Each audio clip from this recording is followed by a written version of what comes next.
Bapak. Iya. Kami dari kelompok 10 itu ingin mewawancarai Bapak. Iya. Perkenalkan, nama saya Gipari Azuri. Nama saya Jessica Mailani Putri. Nah, ini dengan Bapak apa ya? Saya dengan Pak Tiasa Bibi, Kanit Reskrim. Jabatannya sebagai apa? Kanit Reskrim, Polsek Kramat Jati.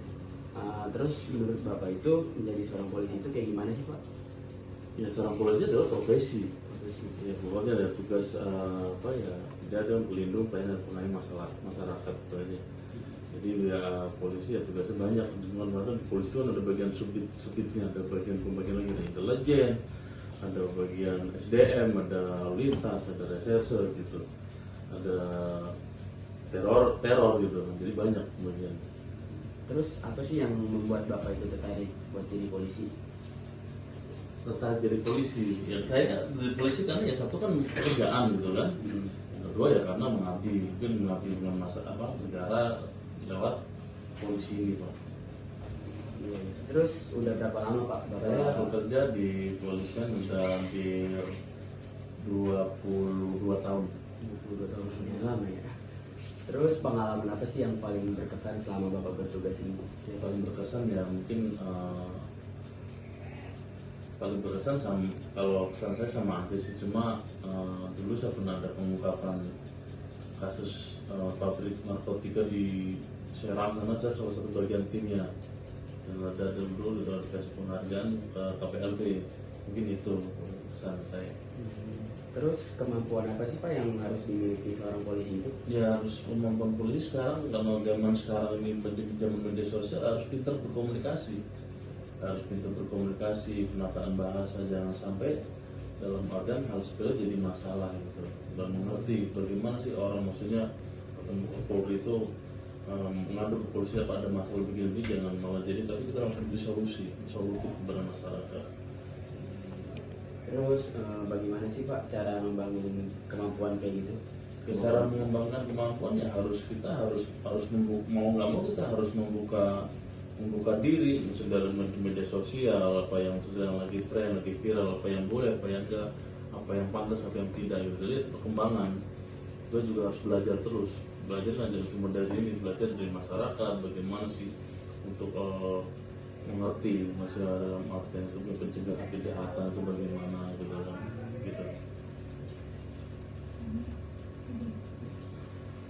Menurut Bapak, seberapa penting kode etik dalam profesi kepolisian? Ya sangat penting, karena kode etik itu adalah cuma kan tindakan yang dilakukan oleh anggota Polri itu adalah ada kode etiknya. Dalam itu misalnya dia tidak ada melanggar, maksudnya ada melanggar pasti ada sanksinya. Sanksi kan ada dari yang ringan, sedang sampai berat. Kalau berat ya sampai ke DDH. Saya jadi misalnya ada yang lagi viral sekarang yang jadi sniper di Kalimantan ya, itu kan ada yang dipecat ya. Jadi semua tindakan kepolisian, semua anggota Polri terkait terikat dengan peraturan kode etik dan tidak bisa arogan juga. Makanya harus kita harus tetap patuh dalam artian harus SOP yang ada di kode etik tersebut.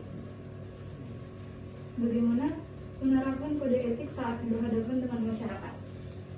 Penerapan kode etik kita dimanapun kode etik itu ada di dalam dan di luar juga. Dimanapun tempat Polri, anggota Polri itu terikat kode etik, dan semua yang pelanggaran terhadap masyarakat, dan misalnya juga ada dalam dia ada berjasa dengan masyarakat, pasti ada penghargaan, juga ada penghukuman, Pak. Jadi setiap anggota Polri dimanapun tempat sudah terikat dengan kode etik tersebut. Jadi ya kalau itu harus, kalau dibalik dengan kebenaran masyarakat, misalnya kayak demo ya harus benar persuasif bagaimana SOP misalnya dengan menghadapi masyarakat gitu. Ada yang anarkis, ada yang damai gitu. Jadi semua anggota Polri yang masih aktif itu sudah terikat dengan kode etik, sudah otomatis. Apa yang harus dilakukan ketika menghadapi konflik kepentingan dalam pekerjaan? Ya kalau saya pekerjaan Polri selalu dengan SOP-nya. Semua yang diatur di Polri itu harus ada SOP-nya.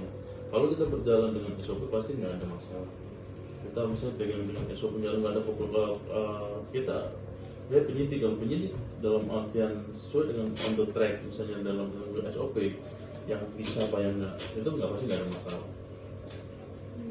Apa dampaknya jika seorang polisi melanggar kode etik? Ya kalau polisi melanggar kode etik pasti ada sanksinya Mbak. Maka saya bilang tadi ada sanksi sedang, sanksi ringan, sanksi berat, tergantung mana pelanggaran mana yang dia lakukan oleh anggota polisi tersebut. Bagaimana cara Bapak memberikan pelayanan yang baik kepada masyarakat? Cara memberikan pelayanan masyarakat ya yang humanis, yang dalam arti itu lebih soft dalam cara berkomunikasi, juga dalam artian yang mungkin cara berkomunikasi aja Pak, bukan sesuai dengan perkaranya, sesuai dengan apa adanya, apa dengan faktanya, jadi mengerti masyarakat. Apa tantangan yang paling sering dihadapi saat melayani masyarakat? Ya masyarakat ini kan beda kepala, beda pemikiran Pak. Kadang ada yang maunya A, B, C, D, E, F gitu kan. Cuma kan semua harus SOP dulu, harus proses dulu. Jadi nggak kita ujuk-ujuk, cuma harus ada tahapan-tahapannya, prosesnya. Gini tuh Pak. Bagaimana cara menghadapi masyarakat yang sedang emosi atau marah? Ya baru emosi marah tuh kita harus tahan emosi Mbak. Kita harus senyum, mau nggak mau tuh harus kita karena kan kita marah pun kalau kode etik kita lagi jaga nggak boleh juga, harus kita santun tetap Mbak, harus itu kita tahan gitu kan, harus tetap mengesampingkan ego kita, mengesampingkan emosi kita gini tuh. Apa yang dilakukan untuk membangun kepercayaan masyarakat terhadap polisi? Membangun masyarakatnya dengan polisi ya pekerjaan yang betul Mbak, sesuai dengan tugas pokok fungsinya itu aja, sesuai SOP gitu kan, gitu Mbak. Oke, baik Bapak, terima kasih Ya, Mas Mas Abah, ya. Izin foto ya? Ya, Bapak? silakan.